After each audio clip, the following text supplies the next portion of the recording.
My name is Jake, a 43-year-old single man. There's a reason why I'm still single at this age. It's because I'm too busy with work. So, I didn't have time to get a girlfriend, and I just ended up coming home exhausted from work every day. Just when I was thinking my daily grind had no excitement, I got a message from an old classmate who also remains single at 43. His name is Noah. Noah went to the same middle school as I did, and he was incredibly smart, going on to one of the top high schools in the state. After that, he apparently went to the Ivy League. Maybe that's why, but he always seemed condescending in his Facebook posts.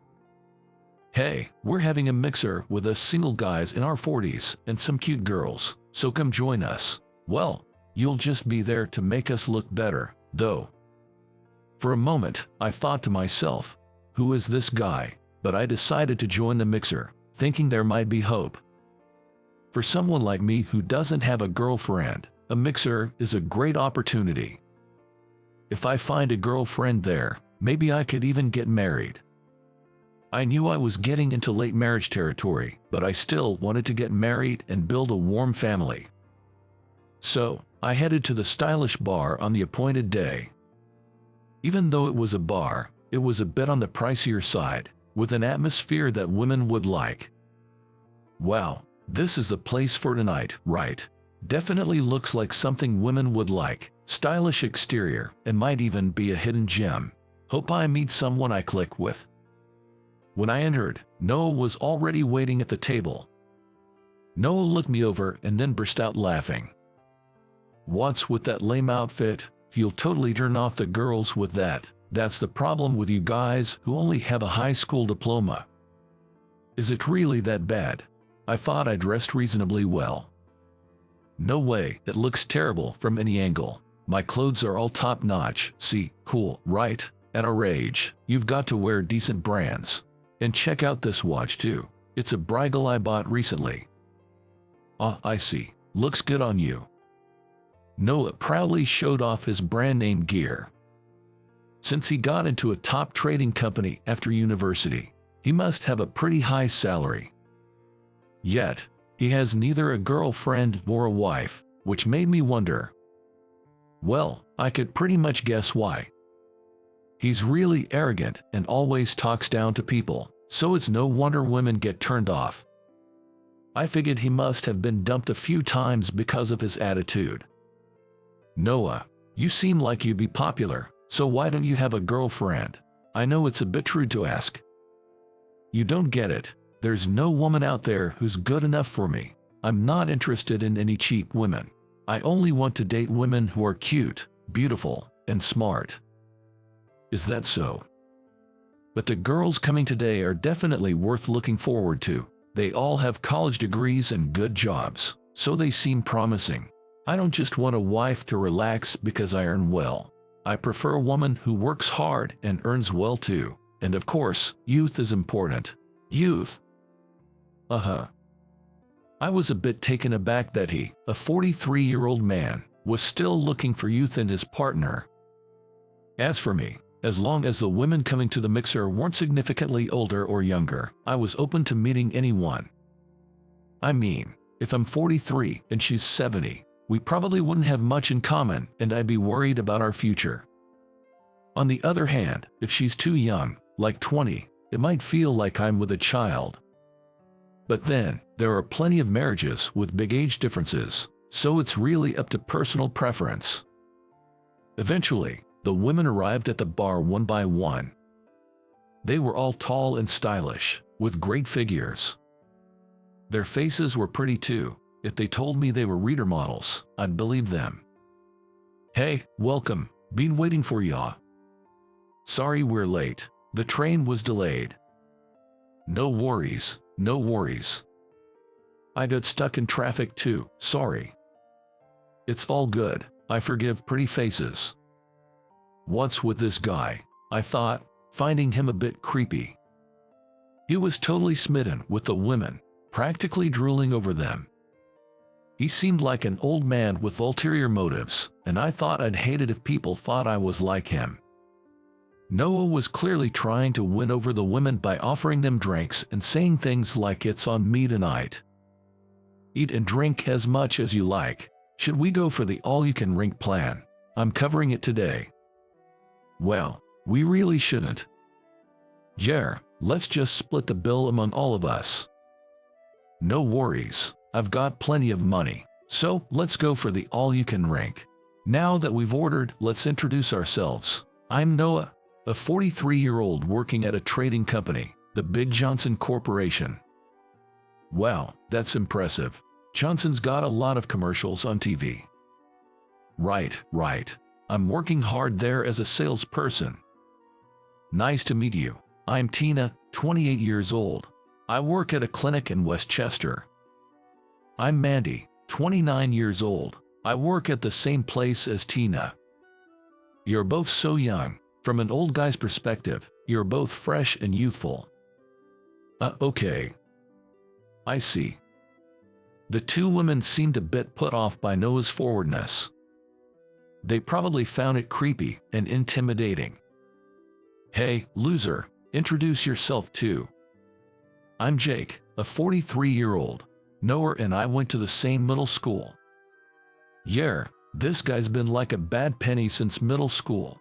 Well, I've always been picking on him. He can't even talk back. Oh, is that so? Sorry to say, Mandy and Tina, but I only invited him for making up the numbers. He's the absolute loser. A high school grad and dirt poor. Who'd want to be with such a dumb and broke guy, right? It's impossible from the start, isn't it? Come on, what are you talking about? That's right. What? Then the two women came over to me. They sat down on either side of me, leaving Noah looking bewildered. Hey, why aren't you revealing your identity, Dr. Davis? Yeah. I'm sorry, I didn't expect you two to be here. Come on, I was so surprised. I was wondering how long I should keep quiet. Jer, we heard rumors that you were married, so we thought we shouldn't say anything. I'm not married, I'm single. Really? Was the story about you taking off your ring for work a lie? That was just a silly rumor someone started. As we were talking, Noah looked over in surprise. Then he opened his mouth in shock and said in a low voice, "What do you mean by Dr. Davis?" Because he's the director of the clinic where we work. What? He runs a pediatric clinic in Westchester, right? That's right, Noah, I'm a doctor. Wait, how are you a doctor? Weren't you just a high school grad who became a part-time worker? True, I was pretty bad at school and only went to a lower-tier high school. After failing college entrance exams, I wasn't a part-time worker. I was attending a prep school. What? I really wanted to get into medical school. Remember how my younger brother was always sick and in and out of the hospital? Well, he's doing fine now, but I wanted to become a pediatrician. So, it was just a rumor. You might have thought I was always free, but I wasn't. I was busy studying. Even my high school teachers laughed at me when I said I wanted to go to medical school because I was such a poor student. But your family was poor, right? You lived in a rental house, and your dad didn't earn much, and your mom worked part-time. How could someone like you afford medical school? That's why I went to J Medical University, where the tuition was practically free. After graduating, I had to work in an underserved area for a few years. In fact, I worked on an island. After that, I opened my own practice. Wow. I was falling behind everyone else even in a low-tier high school, and it was faster to count my grades from the bottom up. No matter how much I studied, I just couldn't get good scores, and I was worried I might not even graduate. I just didn't know how to study effectively. But I had a dream. I wanted to become a doctor and save many children. I have a brother who is 10 years younger than me. He has been frail since birth, suffering from conditions like asthma, which led to numerous hospitalizations. Growing up seeing my brother like that made me want to become a pediatrician and help lots of children. However, our family was very poor, so there was no way I could even dream of attending university, let alone medical school. That's why I looked for a university where the tuition fees would be as low as possible. J Medical University was one of them.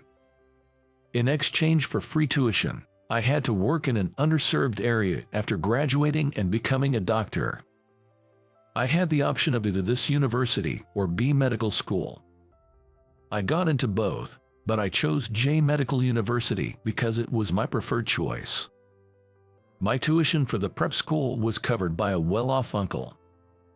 Thanks to him, I was able to focus solely on my entrance exam studies without needing to work part-time during my gap year.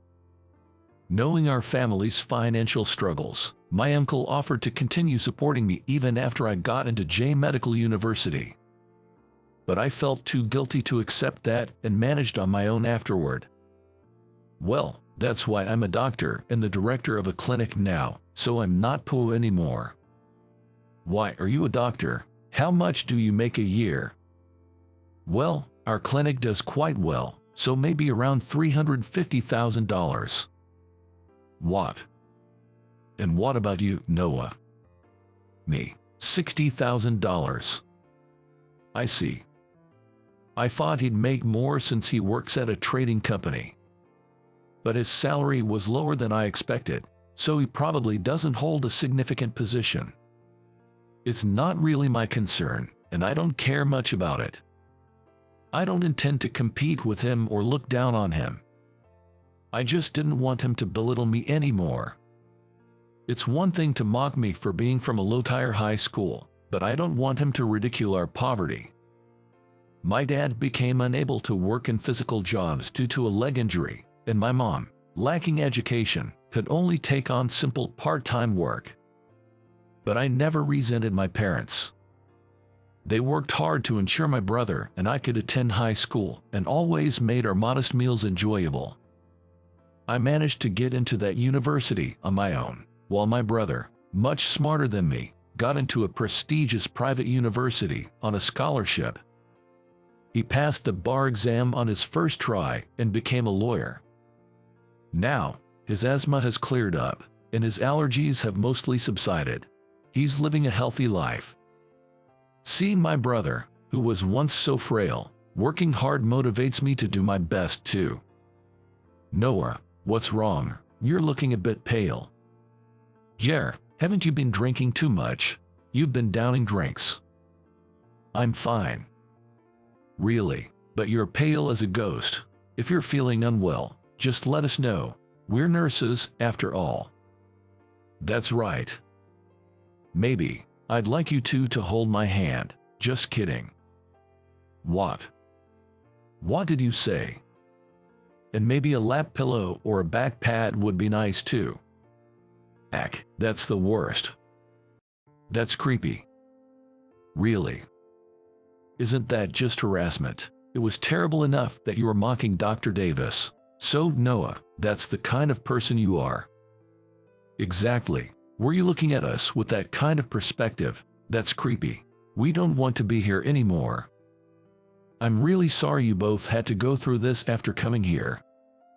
It's not your fault, don't worry. We were just asked to come by a friend who knows Noah.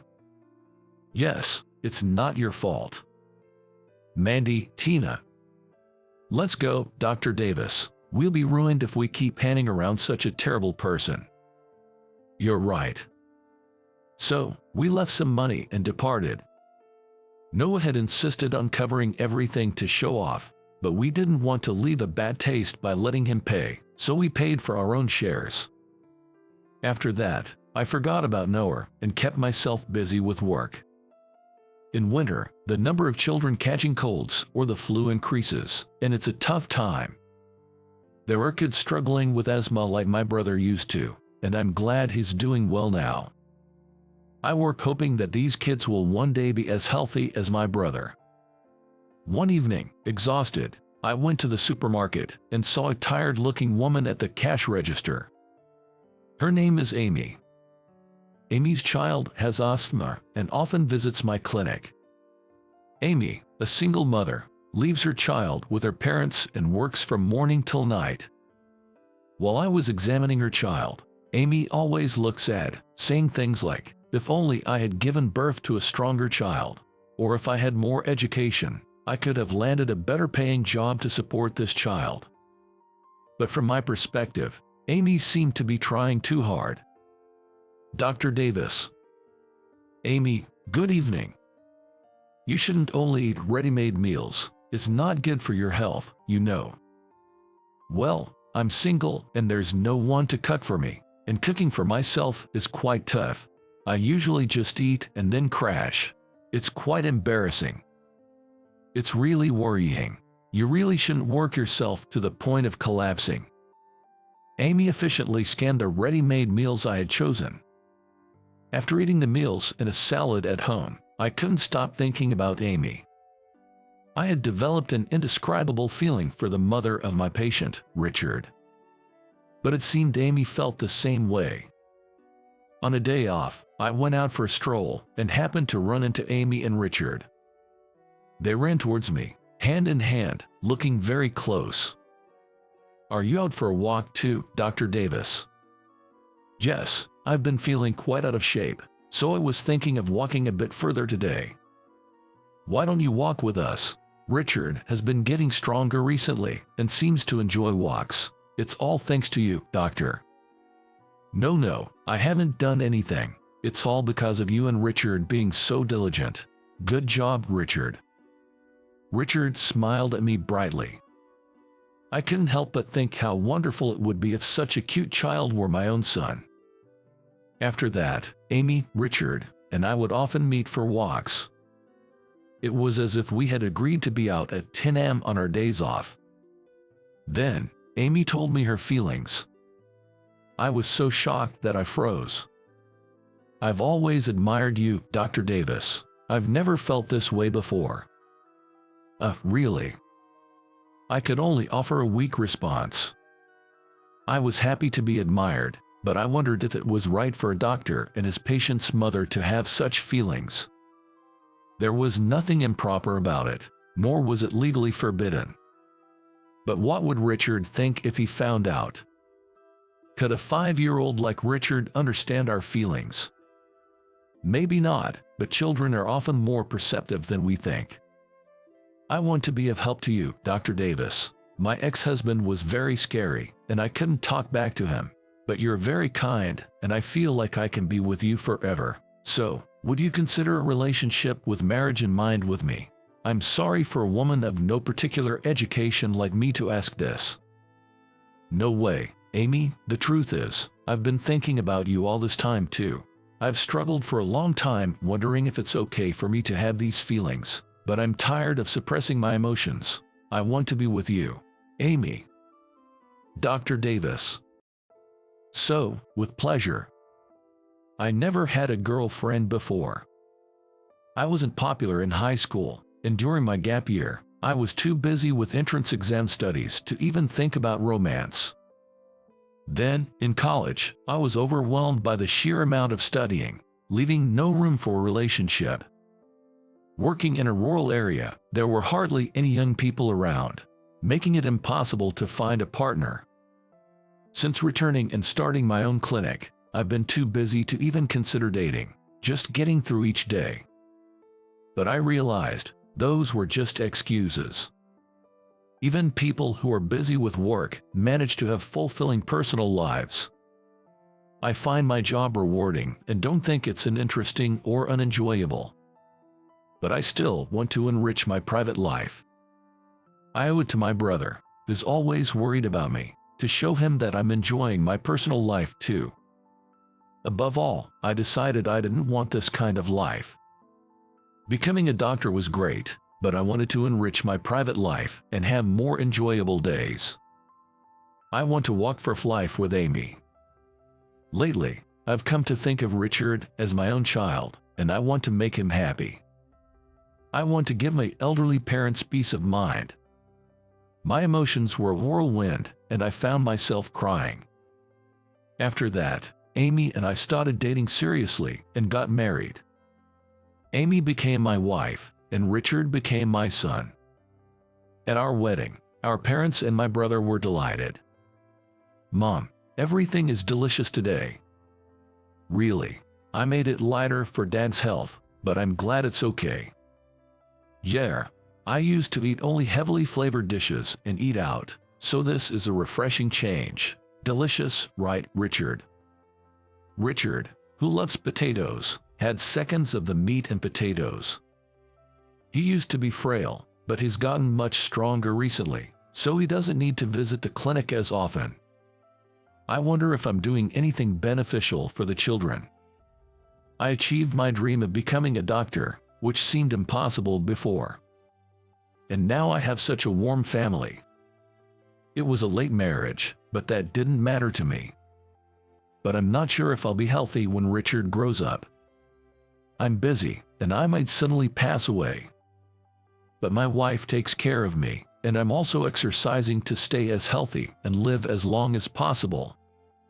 Richard is currently obsessed with baseball, so I bought him a complete set of equipment, and we play together. He wanted an adult glove, so I got it for him. He begged for his favorite one he found in the store. He wants to be a professional baseball player in the future, so I want to be healthy until his dream comes true. Time flew by quickly. Richard is doing great in his high school baseball team. He joined a strong baseball school and even made it to state championship. I couldn't be there because of work, but my wife went to support him. And they won the championship. I was so proud of Richard. And I'm grateful to my wife, who has supported Richard and me all this time. She wakes up early every day to make lunch and thinks about our health. I'm motivated to work even harder for my family. By the way, Tina and Mandy, who were at the mixer that time, are also married with children. They're still working at the clinic, part-time, but they're reliable colleagues. As for Noah, who always made fun of me, he got into trouble for harassing a young girl at his company, leading to a serious incident and getting fired. I wonder what he did to end up like that, but it must have been pretty bad. Well, Noah doesn't matter anymore. All I have to do is keep working hard for my family.